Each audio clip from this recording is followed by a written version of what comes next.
I think if you were to take somebody from, let's say, 200 or 300 years ago in a time machine, bring them forward to now, they would be quite shocked by the lack of birds and the lack of birdsong that we see generally in the Irish environment.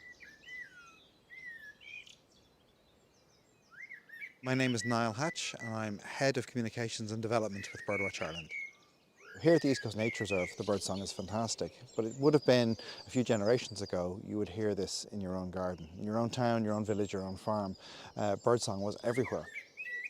There's several ways that climate change is having an impact on the birds that sing in the dawn chorus. The first is that many of the birds that sing, and some of our finest singers, are migrants that spend a lot of their year in sub-Saharan Africa or the Mediterranean basin, areas like that. So the chiffchaff that I'm hearing behind you there at the moment, that's a bird that will have just migrated up from the Mediterranean.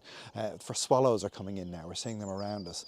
Birds like the cuckoo, another one of these migrants, we're seeing that they're being very badly impacted by climate change. We're surrounded by a flower here called the cuckoo flower. It's still common here in the fields. It's called that name because it blooms at the time when the cuckoo sings, but there's no cuckoo in this dawn chorus anymore.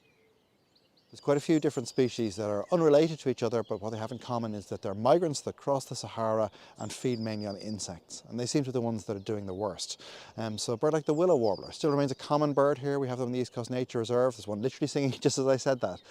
But what's happening is we're seeing that the range of this species in Europe is shifting. We're seeing with many different species actually. There's a sort of a line of population density that's shifting to the northwest.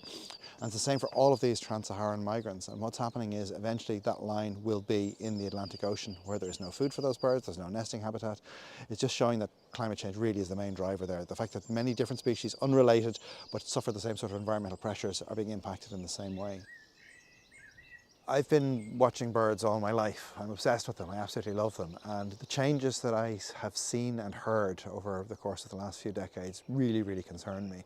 And the thing as well is that we all remember what it was like when we were children, but that baseline is shifting.